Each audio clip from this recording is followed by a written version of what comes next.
Hey, George Donald here. So I just finished up a coaching session with somebody who wants to be a better speaker. He's at a point in his career where he needs to do this. So he's working on sales presentations, and not just that, but in terms of communicating to his team, how to communicate more effectively, how to make sure that things happen, how to use emotion to energize, inspire, influence people. And he's gotten the feedback that he speaks really monotone. It's so cool because what came up in our most recent session was how in high school he stopped singing. He basically, the teacher didn't work with him and just kind of cut him out. So they didn't help him identify how to continue developing there. So we're picking up where he left off in the coolest way, because now we've got him singing in our sessions. And it's really beautiful because, I mean, think about that. You know, think about how uncomfortable you might feel. This is a guy who has really gotten cognitive. He's brilliant with strategies. You know, he can map things out amazingly, and he's got the right game plan. But how do you actually bring people on board with you? And he started identifying, oh my gosh, you know, here I am. I'm feeling afraid in these meetings. I'm just trying to convince people that I'm right. Well, how often does that work?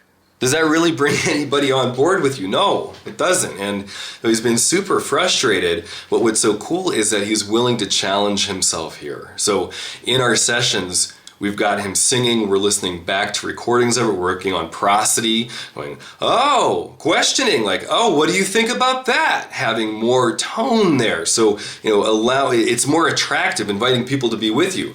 How to drop into, you know, I've got a point to make here. You know, be more resonant in his body. This is so important. If we don't push ourselves to go beyond our comfort zone, a lot of what I do in coaching sessions, then we're not going to feel free to go there in meetings. It's like that Marianne Williamson quote. Our greatest fear is not that we, you know, are bad at things, not that we're not going to be capable of what we can do, but that we're capable beyond belief, beyond what we even know. And so in coaching sessions and what we're doing with the singing and how uncomfortable it is, I'm pushing him to go beyond his comfort zone. That way, in the meetings, he's already done that. He's already accessed his fear.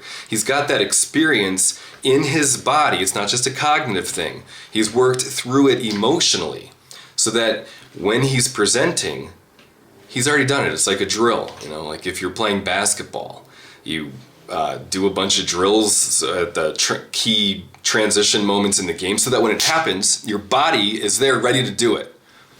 And that's what we're doing. So, you know, if you can take something away from this, maybe it's that in your conversations with people to notice where you're feeling afraid and allow yourself to feel that more.